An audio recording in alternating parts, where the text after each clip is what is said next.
Very good afternoon, one and all. Welcome you all back to the e-learning of IoT technologies.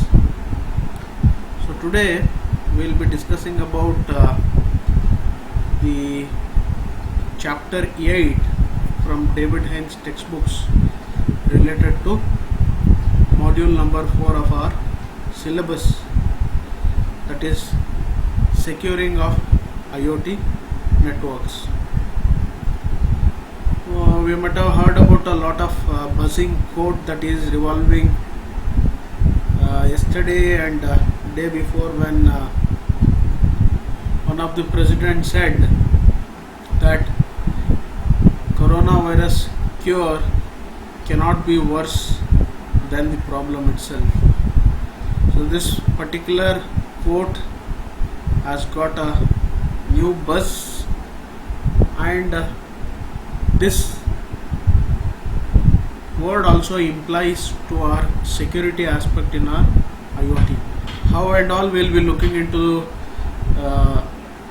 this chapter, and we'll realize how security can be imposed in IoT networks. To begin with, we'll have a brief history about the operation technology is security. So in our beginning sessions we discussed about IT networks and OT networks. So before getting into the OT security part, I would like to recap what is IT network and what is OT network. IT is purely related to the data part, that is the information technology, where emphasis is given to the data, how to secure the data in information technology, that is nothing but our IT network. Then coming down, there is another aspect called as operation technology. So operation technology differs from our IT. Here operation technology involves the automation process of machinery in an industry. Once again I'll repeat, OT main goal of operation technology is the automation process of the machineries in the industry setups. So operation technology focuses on automation of all these machineries found in the industries, and it particularly deals with machine to machine communication. So that is what OT is. And of course, with today's emerging technologies like IoT, the gap between the IT and OT is getting narrower and very narrow. So thanks to the IP protocol, which has made both IT as well as OT to coexist today. So let us discuss about a brief history about OT security. So more than in most sectors today, cyber security incidents in industrial environment can result into physical consequences. So that usually cause threats to our human lives, as well as damage the equipment, infrastructure and the environment. So there is a much concern over the cyber security in today's networks. So while there are certainly traditional IT related security threats in industry environments, it is the physical manifestations and impact of the OT security incidents that capture media attention and elicit broad-based public concern. So we know that the industrialization started decades back, and the machineries were invented decades back, and those machineries still are under existence even today, which are collaborated with even today's technology. But the machineries that were invented decade back lack the security aspect of it, or there is a wide concern of security when we deal with these legacy machineries. So our OT existed long back, and there is a large concern over this security aspect in our OT networks. So one small example we might have come across is related to a cyber attack which was performed on Stuxnet malware that totally damaged the entire uranium enriched system in Iran. So this was a good example of the cyber attack that took place in Iran. Then there was another such incident that took place in Germany also, where it damaged a furnace in German smelter. So you can just imagine a furnace itself getting damaged with this cyber attacks. So both the incidents, multiple steps led to undesirable outcomes. So many of the security policies and mitigation procedures that were in place went unheeded. So in addition to physical damage, operational interruptions have occurred in OT environments due to these attacks. So one more example was in 2000 when a sewage control system of Maruchishrai in Queensland was attacked, and the entire sewage water was released in 800,000 liters of sewage water was released in the river waters. Similarly, in 2015, the control systems of Ukrainian power distribution operator also faced an attack which caused an outage that lasted several hours and resulted in days of degraded services for thousands of customers. So these are typical examples of the cyber attacks that happened on the networks. So there are a lot other examples as well. By looking at these attacks and making an analysis over these attacks, it seems to be that the attackers are quite skilled individuals with a deep knowledge of technology and the system they were attacking. However, the technology keeps on advancing, and there have been new tools found out by these hackers or attackers, which makes them much more easier to carry on these attacks. So to further complicate matters, these tools have become more broadly available and are more easily obtainable to these attackers. So compounding this problem, many of the old protocols used in today's IoT networks are exposed to such security attacks. So this means that the attackers with limited or no technical capabilities can now have the potential to launch a cyber attack, greatly increasing the frequency of attacks and the overall threat to our end operators. So the isolation between industrial networks and the traditional IT business networks has been referred as the air gap, suggesting that there are no links between the two. So now there is a big concern, because as I said earlier, with the advent of IP today, IT as well as OT is getting merged together, but also facing a consequences of security attacks. Hence the isolation between these industrial networks and traditional IT business networks has been referred as a air gap, because those were the industrial networks which were very old and the legacy ones, and today's traditional IT networks were of better advanced technologies, or even they have an ability to cope up with the security aspect, unlike our OT part. Most of the industrial control systems that are deployed today, their components and the limited associated security elements were designed when adherence to published and open standards were very rare.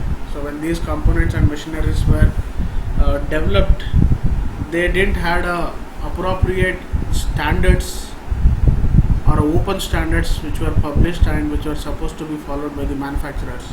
So this was lacking in the manufacturing sector. Hence, these devices are most vulnerable to the security threats. So the pro-priority nature of these systems meant that the threats from the outside world were unlikely to occur and were rarely addressed. So the manufacturing units never thought about these attacks, and they didn't had a scope of discussing or having a standard presentation over these security standards. They were blindfolded in terms of such consequences because they were unlikely to occur during the legacy period and were rarely addressed. So we can see a brief history of this OT security. So during 2010 there were quite less number of attacks, but as and when the technology went on growing and these legacy systems were made to cooperate with the existing IT equipments, they were largely exposed to these security attacks and more attacks were resulted. So you can see in the graph how the security attacks have been growing since from 2010 to 2015. So now let us look at a few of the challenges that are faced in our OT security. So the security challenges faced in IoT are by no means new and are not limited to any specific industrial environments. So first of the challenge that we may face with respect to our IoT security systems, here I will be synonymously discussing or will be using IoT and OT words, both means to be same. So the first of the challenge discusses about the erosion of network architecture. So we know what is an erosion. So what happened to this network architecture in OT networks? So two major of the challenges in securing industrial environments have been the initial design, that was legacy, and the today's ongoing maintenance. These two aspects are the two major challenges today for securing our IoT networks. So the initial design challenges arose from the concept that networks were safe due to the physical separation from the enterprise with minimal or no connectivity at all to the outside world. So that was the assumptions that were made decade earlier, and the assumptions that attackers lacked sufficient knowledge to carry out security attacks was also keenly looked at as no scope for any attack. So this was the initial design problem of any manufacturing sector of these devices. So the challenge and the biggest threat to network security is standards and the best practices either being misunderstood or the network being poorly maintained. So in fact, from a security design perspective, it is better to know the communication paths are insecure than to not know the actual communication paths. So this is the mantra of today's security. So that is, it is better to know the communication paths are insecure rather than to not to know the actual communication paths. So this kind of organic growth has led to miscalculations of expanding networks and the introduction of wireless communication in a standalone fashion without considering of the impact to the original security design.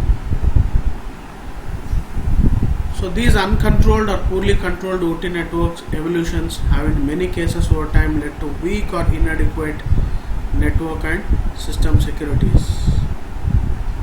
In many industries, the control systems usually consist of packages or skids or components that are self-contained and may be integrated as semi-autonomous portions of the network. So these packages may not be fully or tightly integrated into the overall control system or a network management tool or security applications, resulting in potential risk.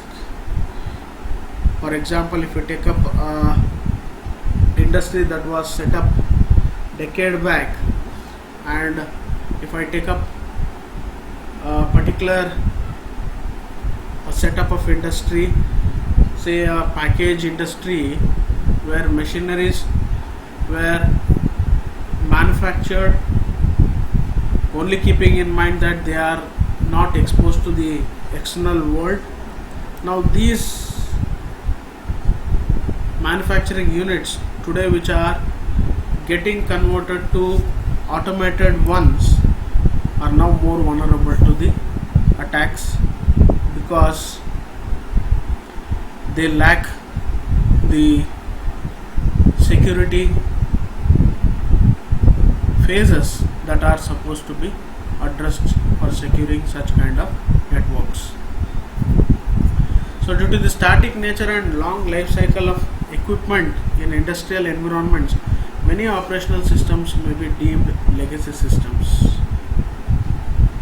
So if we take up an example of a power utility environment, so it is not uncommon to have racks of old mechanical equipment which are still operating with the modern days intelligent electronic devices.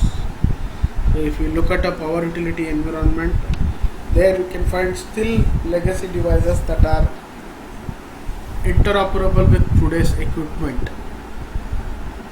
So from a security perspective, it is very dangerous because they are exposed to the security attacks and vulnerabilities and weaknesses which can never be patched or which can rarely be updated, or it may be that the patches are not even able to make a change in themselves due to the aging of the equipment. So the communication methods and protocols may be generations old and must be interoperable with the oldest operating entity in the communication paths. So this includes switches, routers, firewalls, wireless access points, servers, remote access systems, patch management and network management. So when we take up even these kind of devices which were manufactured long back are most vulnerable to the attacks what we see today or what we have seen in the previous examples that I have discussed. So all these have exploitable vulnerabilities and must be protected.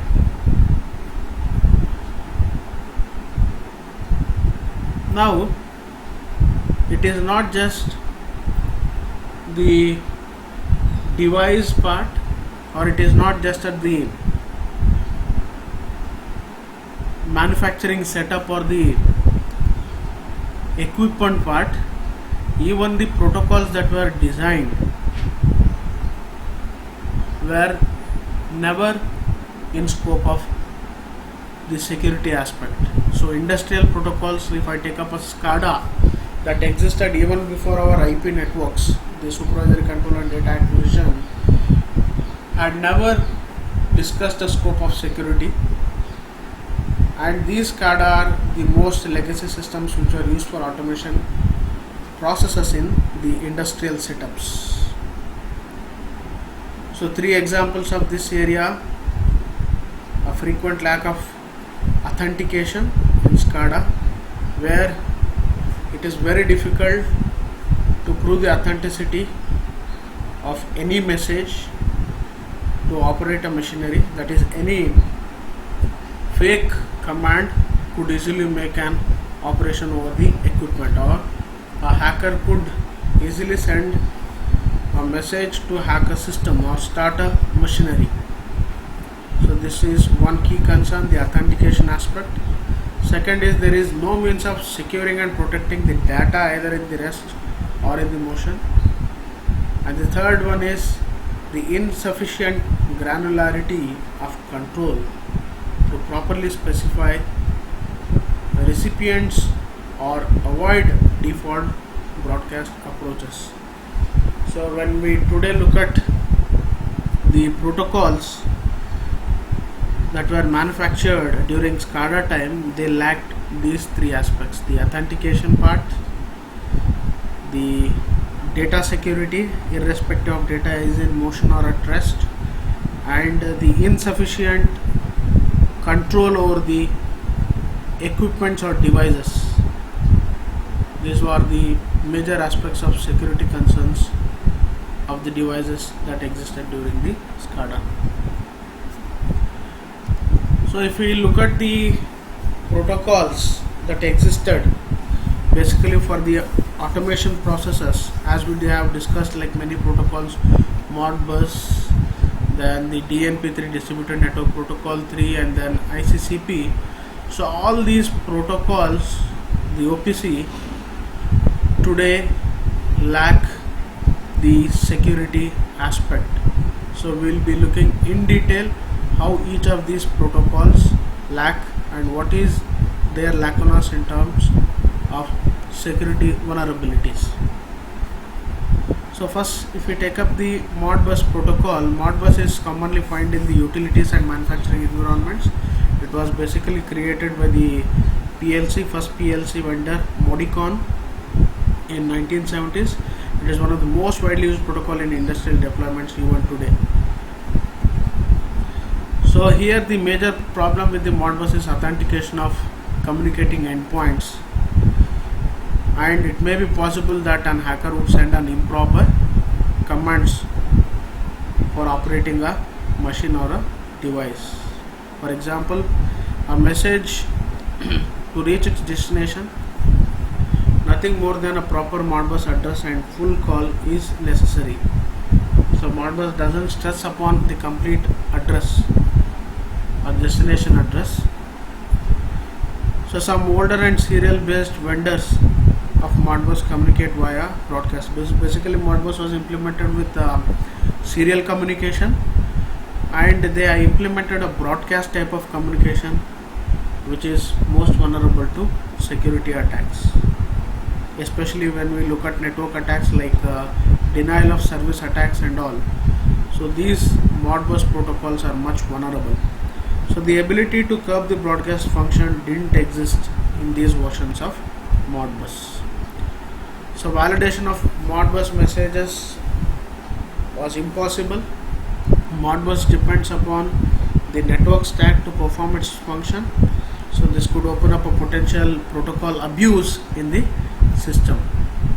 So this was related to Modbus, and several other protocols like DNP3 also had a problem related to the authorization of the messages, and also the Modbus would allow for unsolicited responses which could trigger an undesired or undesired response from the system. So it is common in utilities, DNP3 that is used, and is also found in discrete and continuous process system like in our SCADA protocols. It was also intended for again serial communication between the controllers and the IEDs, intelligent electronic devices. So in case of DNP3, participants allows for unsolicited responses which could trigger an undesired response. So the missing security element here is the ability to establish a trust between the system state, and thus the ability to trust the veracity of the information being presented. The much concern is about how you are going to trust the messages or the commands given to the devices, and which could lead to several kinds of attacks. So this is akin to the security flaws presented by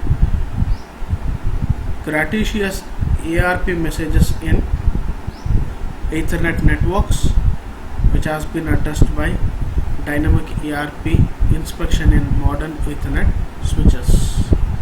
Similarly, other protocols are there. I would not like to stress much upon. To summarize, most of these protocols that were part of the SCADA systems which are used for automation process lacked in terms of authentication, in terms of authorization, and then the communication was serial, and which was most exposed to the environment of the cyber attacks. So I would like to stop here, and in the next coming session we'll be discussing about how these vulnerabilities or the security threats could be overcome in our IoT. Thank you so much.